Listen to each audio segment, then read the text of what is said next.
The screaming erupted from beneath the earth like a wounded animal's final cry, piercing through the morning silence of the excavation site. Queen Lyara dropped her ceremonial tablet, the ancient metal clanging against the rocky ground as she spun toward the sound. Her royal guard instantly formed a protective circle, plasma rifles humming to life, but their training hadn't prepared them for this. "Your Majesty, step back," Commander Thaney whispered, his weathered face tight with concern. The excavation team scattered like startled birds, their tools abandoned beside the partially unearthed container that had been silent for 3 days. The screaming came again, raw, desperate, unmistakably human. Lyara's heart hammered against her ribs. "That's impossible. The scanners showed no life signs." "Scanners can be wrong," Dr. Vex muttered, her scientific composure cracking. She clutched her datapad with white knuckles. "The metal composition interfered with our readings, but we assumed." Another scream tore through the air, followed by frantic pounding from within the container. The sound of fists beating against metal made Lyara's stomach twist. "How long has this been buried?" she demanded. "Carbon dating suggests 800 years minimum," Dr. Vex replied, backing away from the dig site. "But that would mean..." The implications hung in the air like poison. 800 years ago, humanity was scattered across dying colony ships, fleeing the Xerathi invasion that had consumed Earth. No human settlement existed on Kepler Pass. The planet wasn't even discovered until 3 centuries later. The pounding intensified, rhythmic and desperate. Someone was alive in there, had been alive for who knew how long, trapped in a tomb that should have killed them centuries ago. "Thermal imaging," Lyara ordered, surprising herself with the steadiness of her voice. Now, Lieutenant Kane activated his scanner, the device's blue light washing over the container. The results made him stumble backward. "Multiple heat signatures, Your Majesty. At least 6 individuals." 6 people, Lara breathed, trapped for 800 years. Commander Thane stepped closer to his queen. This could be a trap. Xerathi technology. "The Xerathi don't scream in human languages." Lyara cut him off. She recognized the words now, filtering through the metal barriers. Ancient Earth dialects, crying for help, begging for release. The container's surface began to glow with strange symbols, pulsing in rhythm with the screaming. Dr. Vex's datapad chimed frantically as it detected energy patterns unlike anything in their databases. "The metal is responding to something," Dr. Vex whispered.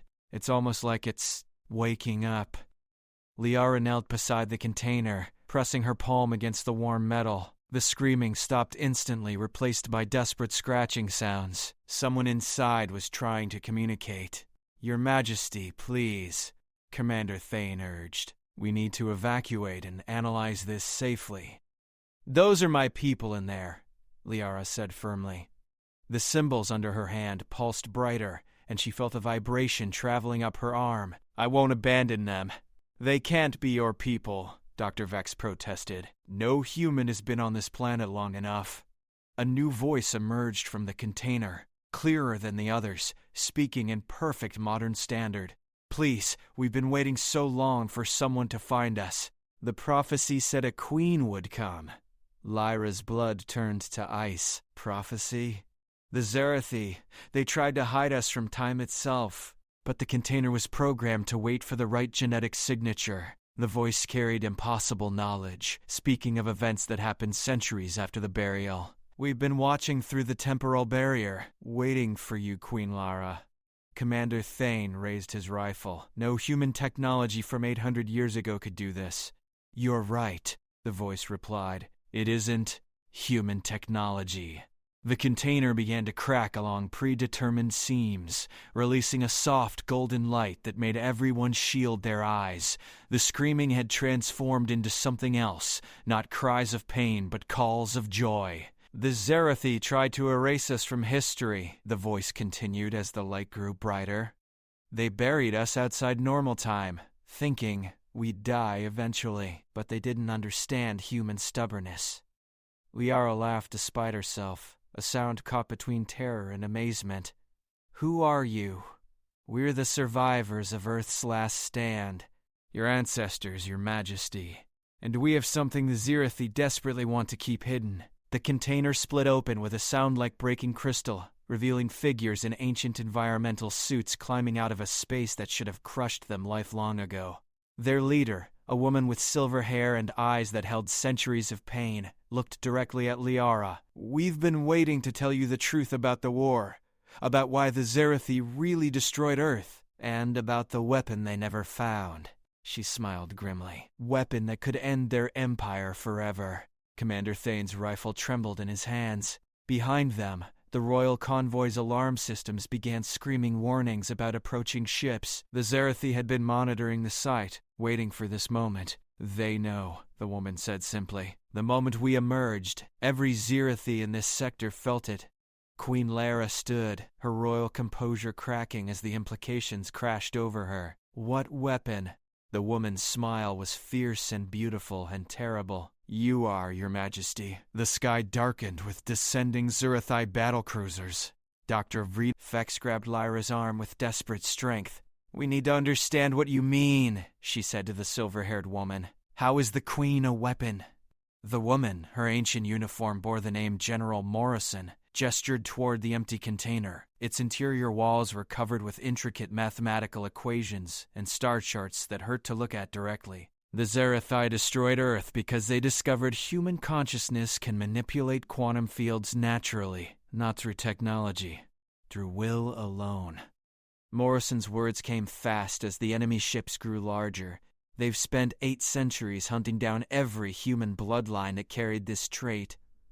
Lyra felt something stirring in her chest, a warmth she'd never experienced. "That's impossible." "You felt it," Morrison said, studying the Queen's face. "Moments when things went your way against impossible odds. When your instincts saved you from dangers you couldn't have known about. When your presence alone changed the outcome of battles." Commander Thane lowered his rifle slightly. "The siege of Proxima Station. The Xerathi had us cornered, but when you arrived," he trailed off, remembering. "Their battle computers shut down for 37 seconds, Morrison finished. "Just long enough for your fleet to escape. You disrupted their quantum processors with your mind, though you didn't know it." The first Xerathi fighter screamed overhead, its shadow passing over them like death's wing. Energy readings spiked across every scanner as the alien ships began charging their weapons. "The container wasn't just hiding us," Morrison continued, pulling a crystalline device from her suit. "It was a quantum classroom, teaching us to recognize and enhance the ability we've been training for 800 years to help you control it." Dr. Dreeder. Vex stared at her readings in disbelief. "The quantum fluctuations around the Queen are off the charts. But how is this possible?" "Evolution under pressure," Morrison replied grimly. "Earth's survivors developed it as extinction approached. The Xerathi recognized the threat immediately, a species that could disrupt their technology with thought alone." Lyara closed her eyes, trying to feel whatever Morrison described. The warmth in her chest expanded, and suddenly she could sense the approaching ships, like storm clouds in her mind. 16 battle cruisers, she whispered, opening her eyes. 300 fighters. They're terrified. Morrison nodded approvingly. "You can feel their quantum signatures. Every Xerathi ship depends on quantum computers for basic functions. Now focus on the largest cruiser." Lyara turned her attention skyward, finding the massive flagship among the descending vessels. The warmth became heat, became fire, became something beyond human understanding. She felt her consciousness touch the ship's computer systems like fingers, brushing delicate glass. The flagship's lights flickered. "Careful," Morrison warned. "Too much force, and you'll burn out your own neural pathways. This is why you need training." Commander Thane was speaking urgently into his communicator, calling for evacuation. But his voice seemed distant, muffled by the growing energy around Lyara. She could feel every electronic device for miles, could sense the quantum threads that held their technology together. "They're powering weapons," she said, her voice carrying new harmonics, preparing to glass the site. "Then stop them," Morrison said simply. Lyara reached out with her mind, touching the flagship's weapon systems. The quantum fields responded to her will like eager servants, and she felt the charging sequence collapse into chaos. Alarm klaxons began wailing from above. "The entire fleet," Morrison urged, "before they adapt their shielding."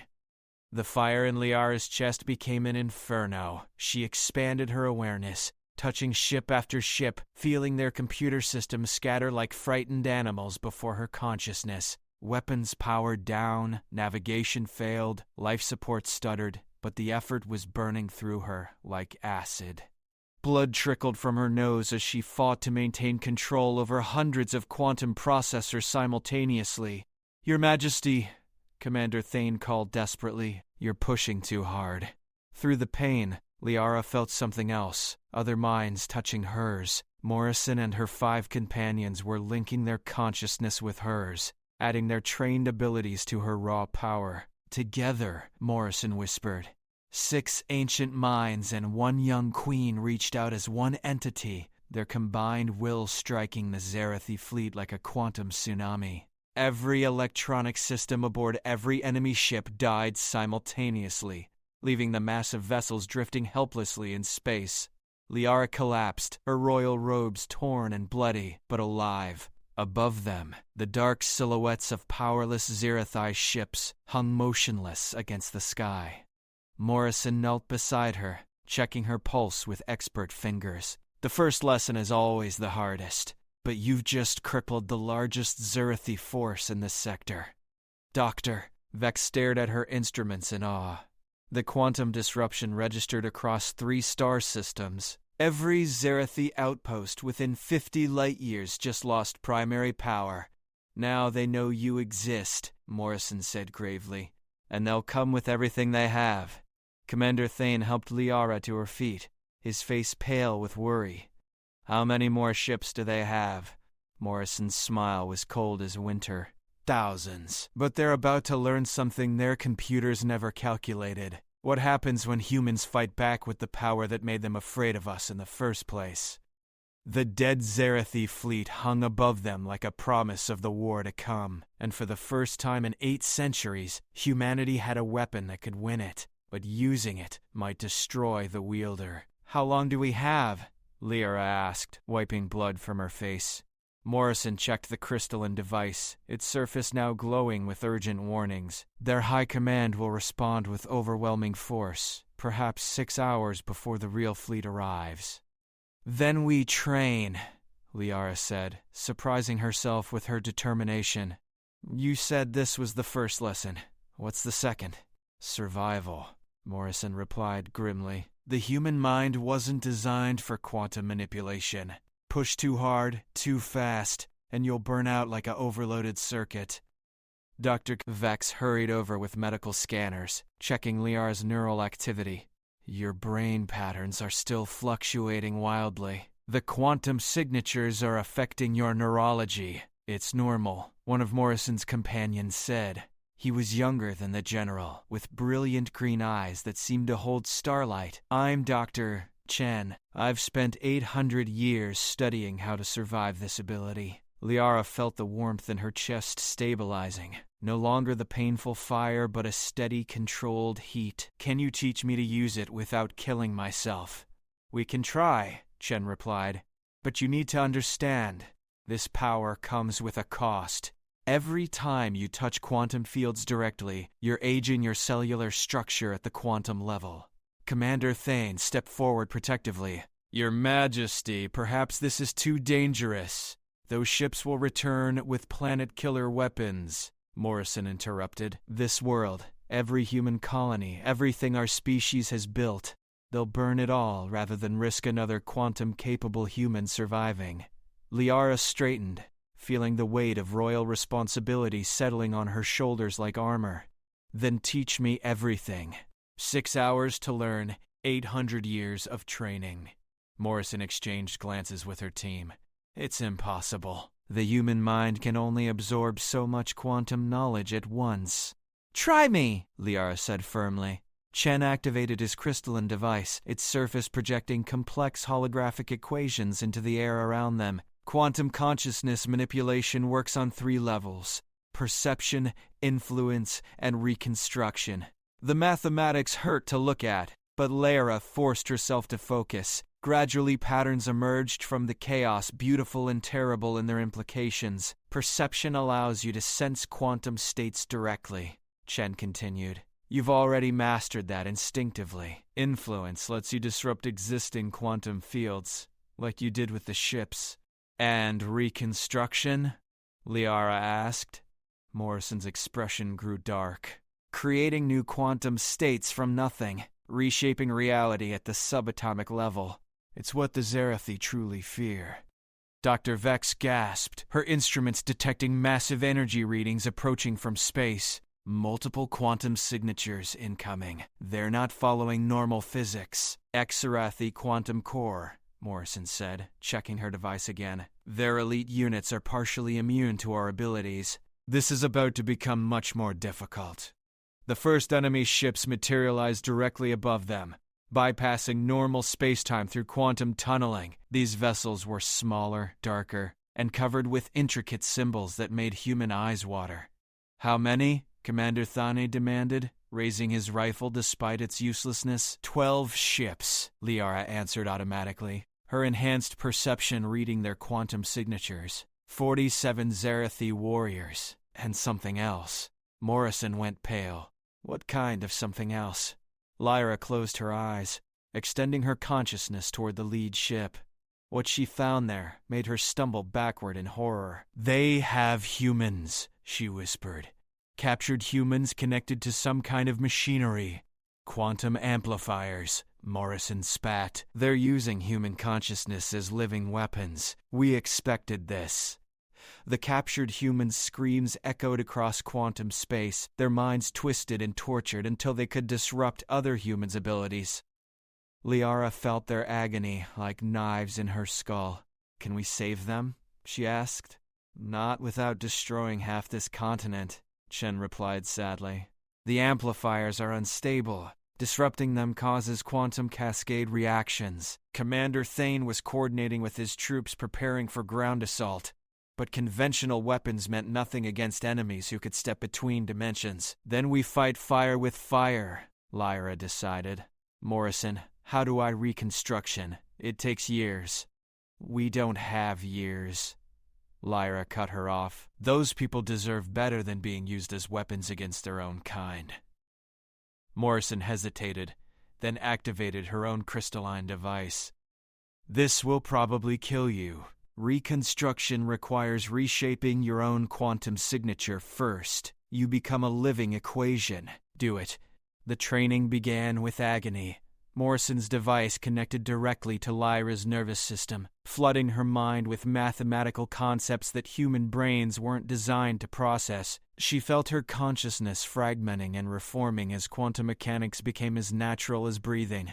Above them, the Xerathi ships began their descent, their human-amplified weapons charging with stolen screams. Focus on the mathematics, Chen urged. Reality is just quantum probability given form.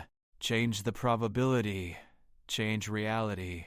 Lyara felt her sense of self dissolving and being rebuilt at the atomic level. She was becoming something more than human. Something the Xerathi had tried to prevent for 8 centuries. And in 6 minutes, she would find out if humanity's evolution was enough to save itself. The first Xerathi warrior materialized 20 feet away, its insectoid form crackling with stolen quantum energy. Lyara opened her eyes, and they glowed with impossible light. Let's see what reconstruction can do. The Xerathi warrior's weapon discharged, its energy beam powered by amplified human suffering. Lyara raised her hand and the beam stopped mid-air, its photons frozen in space like amber. Reconstruction, she whispered. And the weapon's energy inverted, transforming from destructive force into pure healing light. The quantum mathematics Morrison had forced into her mind weren't just formulas anymore. They were instincts, tools as natural as heartbeat and breath. She could see the underlying structure of reality, the probability clouds that determined whether matter existed or dissolved into void. The Xerathi warrior's scream of confusion became a harmonic frequency that Lyra caught and reshaped, turning sound waves into solid force that knocked 3 more warriors off their feet. Impossible, the lead Xerathi hissed through its translator device. Humans cannot reconstruction. We prevented evolution. You prevented nothing, Lyra replied. advancing despite her body's protests. Every use of reconstruction was burning through her cellular structure, aging her with each quantum manipulation. You just made us desperate enough to evolve faster. More warriors materialized around them, their forms blurring between dimensions. Morrison and her team engaged them with trained precision, their 8 centuries of practice showing in every move. But the Xerathi had advantages: better armor, quantum-enhanced reflexes, and the screaming weapons powered by tortured human minds. Dr. Vex crouched behind overturned excavation equipment, her scanners detecting quantum cascades building toward critical mass. "The amplifiers are overloading. If they explode—" "I know," Lyara said, feeling the captured human's agony across quantum space.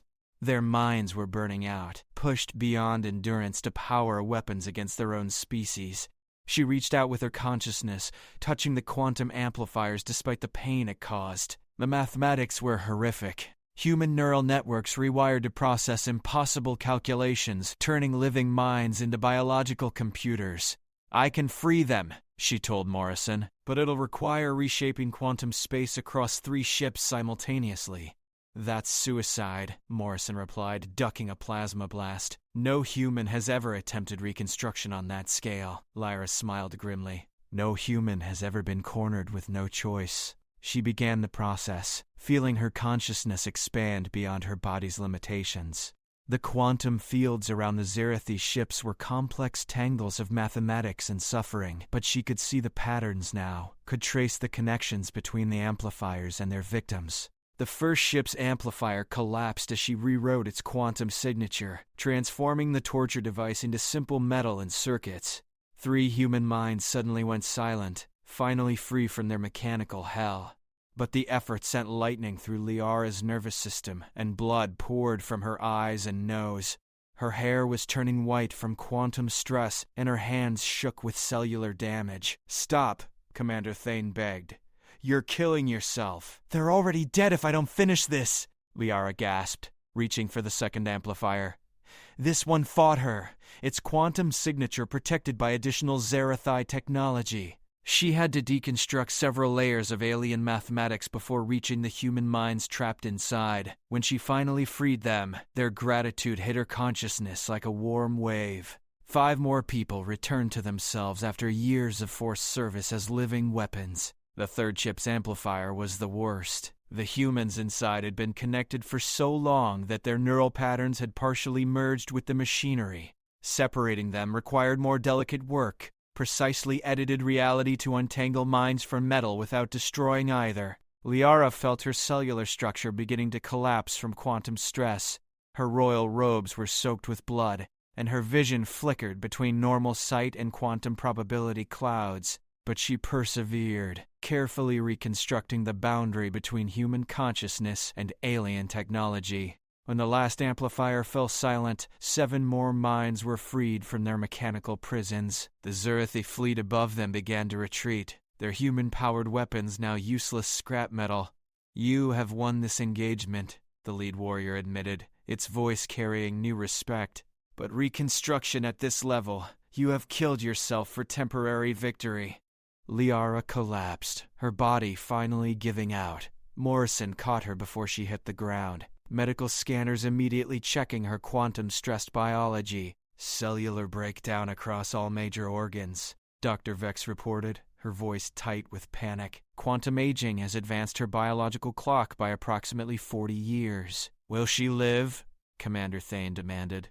Morrison checked her crystalline device, running calculations through its quantum processor. "Unknown. She's pushed human consciousness farther than anyone in recorded history. We're in uncharted territory." "But even dying," Lyara smiled.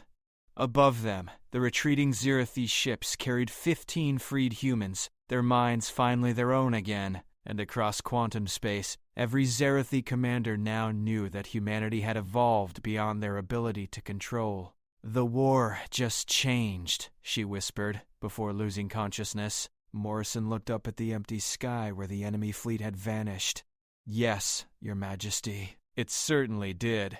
The question was whether humanity's new queen would survive to see how it ended. Consciousness returned slowly, filtered through layers of medical equipment and quantum stabilizers.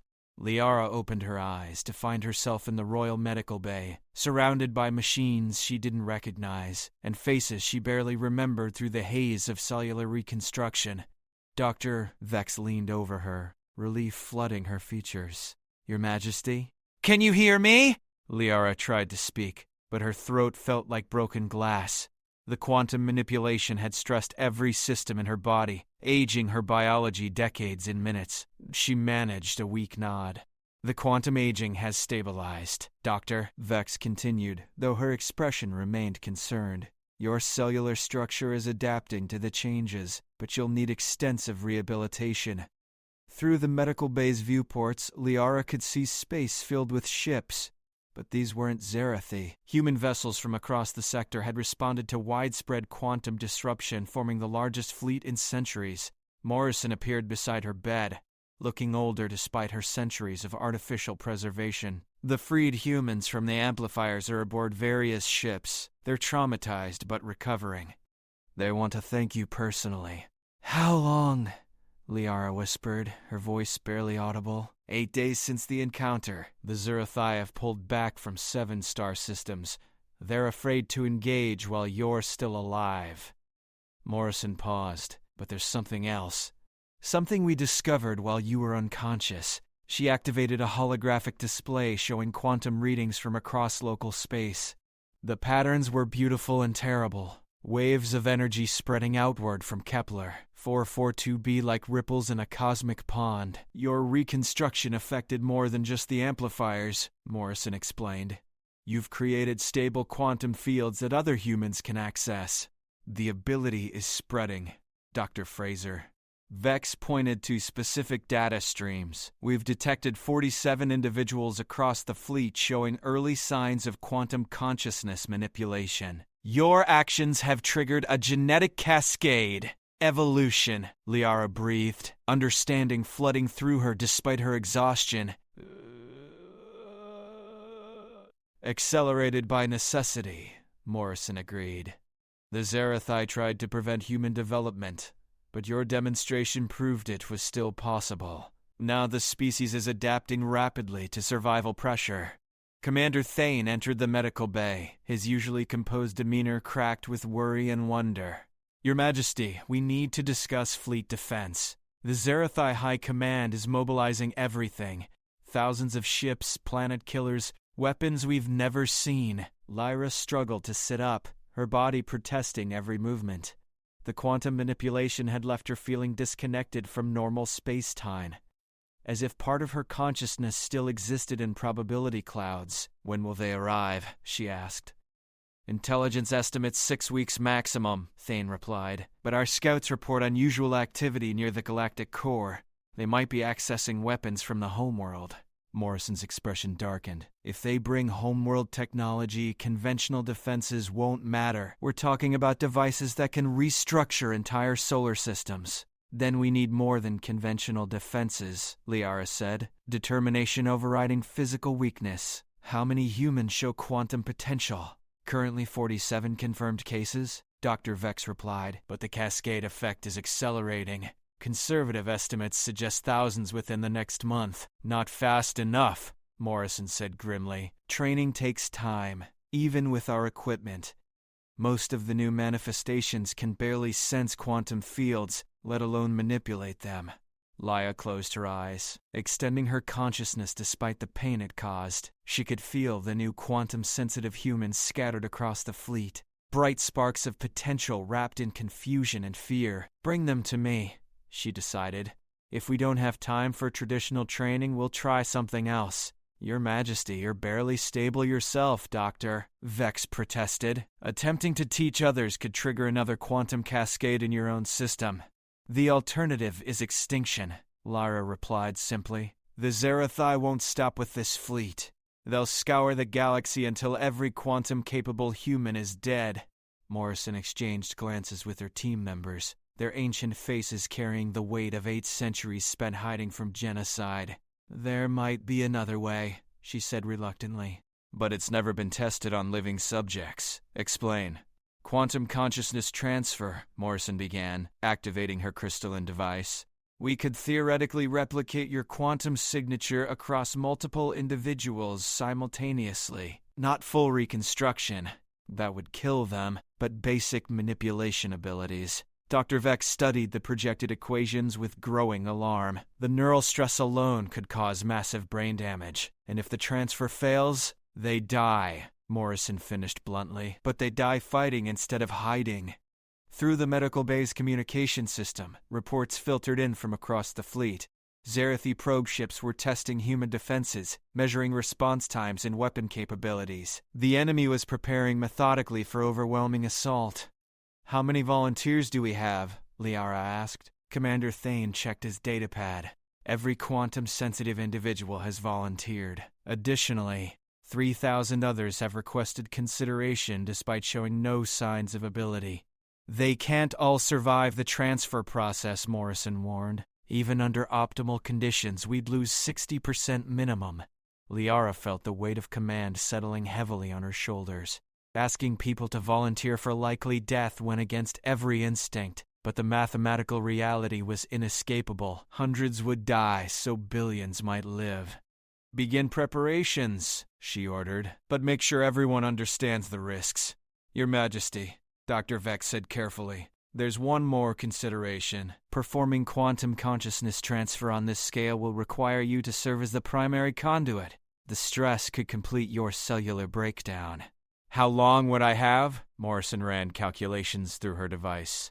Unknown. Potentially minutes after beginning the transfer. Your quantum signature is already unstable from the reconstruction. Lyara looked out the viewport at the assembled human fleet. Hundreds of ships carrying millions of people who had never asked to be part of a war for their species' survival. Children who deserve to grow up without fear. Families who should have decades together. Entire civilizations that had just begun to flourish. Then we have our timeline, she said quietly. Begin immediately. The next 6 hours transformed the medical bay into something between laboratory and cathedral. Morrison's team installed quantum transfer equipment while volunteers streamed aboard from across the fleet. Each person understood they were volunteering for probable death, yet none hesitated. Among them was Lieutenant Kane, the thermal imaging specialist from the excavation site. I was there when you freed those people from the amplifiers, he told Lyara, as technicians attached quantum interfaces to his skull. If I die here, at least it's fighting back. Dr. Chen worked frantically to optimize the transfer process, reducing mortality estimates from 60% to 45%. Still terrible odds, but marginally better. Are you ready? Morrison asked as the first group of volunteers settled into the transfer chairs. Lyra nodded, feeling quantum fire building in her chest one final time. Around her, the machines hummed with contained energy, and 47 human minds waited to receive abilities that might save their species. Begin transfer, she ordered, and reached out with her consciousness toward the waiting volunteers. The process began like touching stars.